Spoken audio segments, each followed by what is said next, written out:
even now, so more than ever, you're going to hear one side try to tell you, the people that aren't in power are going to tell you how bad everything is and, how it's going to hell.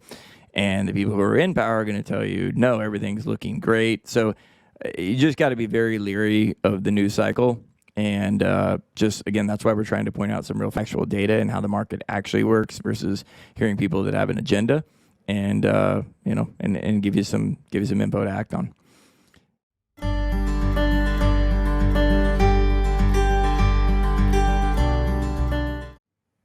So that creates a pretty good market picture of what's happened since the last roundtable.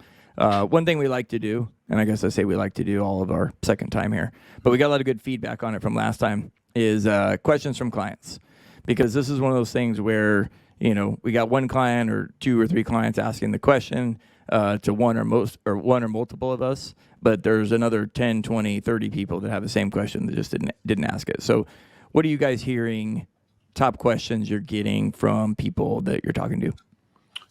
Well, I'll kick it off here. I mean, I think we've hinted at a lot of it with the inflation talk, because that has been the forefront for most of our conversations over the last, handful of months here, and it's taken up most of the airways. But the other that we haven't really talked about yet that came up quite a bit is the R word here, the recession. So not going to get into the politics of how to define a recession and those definitions that seem to move around and change.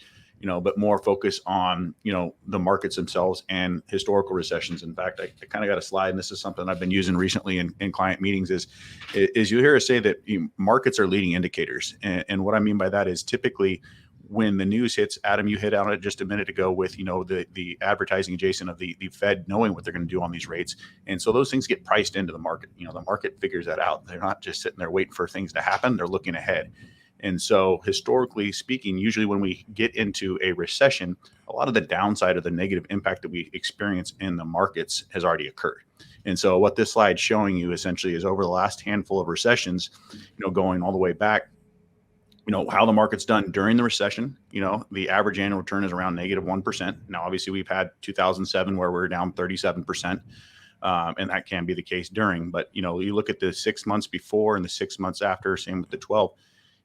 A lot of that happens negatively before, whereas the 6 months following and 12 months after recession is where we start to see that positive returns.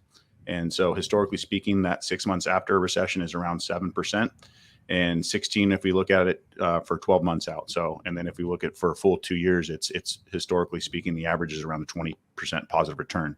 Mm-hmm. And average wise, those are over, 80 and 90% of the time. Now, granted, we haven't had 50 recessions. So, but that's just kind of what we've seen, is that a lot of times we hear the news and the talk about a recession, and the phone starts ringing, or in client meetings, they start saying, hey, should we be selling? We're heading into a recession. And it's like, well, a lot of that's already been baked into the market. And that's why we've kind of experienced what we had on top of what we did with the inflation. So.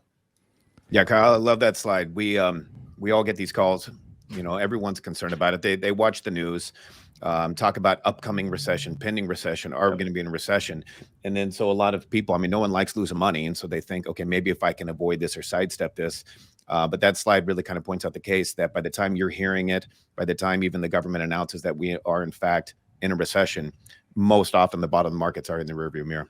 Correct. So trying to time it, trying to avoid it, it's incredibly difficult. And I think we hinted at that too last time. And, you have to be right twice, right? You have to be right getting out and right getting back in. So, and same thing. Again, a lot of our talk last time was it's very, very difficult for the expert investor, let alone the average investor, to front run the market.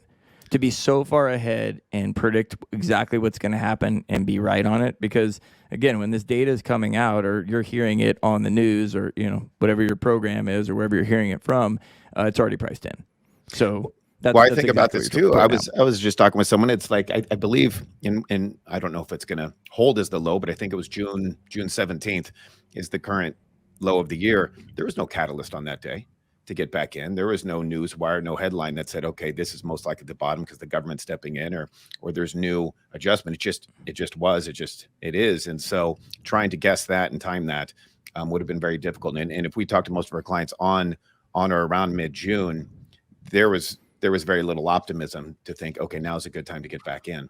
And so now in hindsight, it looks like it would have been a good time for someone to trade, but But as you just mentioned, it's impossible to guess those dates. Well, and that same thing there, I actually ran the numbers earlier this morning that it's up over 13% since that low, the market. So again, at what point did you feel good enough to get back in? You know, is it after the first 1%, 2%, 10%? No. And most people would still say that all this isn't behind us, and they'd probably still be sitting on the sidelines if they had gone to cash at that point. Right. And on that note, I mean, kind of going with our last point with the midterm elections, even now, so more than ever, you're going to hear one side try to tell you, the people that aren't in power are going to tell you how bad everything is and, you know, how it's going to hell.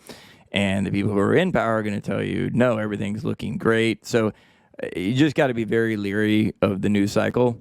And just, again, that's why we're trying to point out some real factual data and how the market actually works versus hearing people that have an agenda and, you know, and give you some info to act on.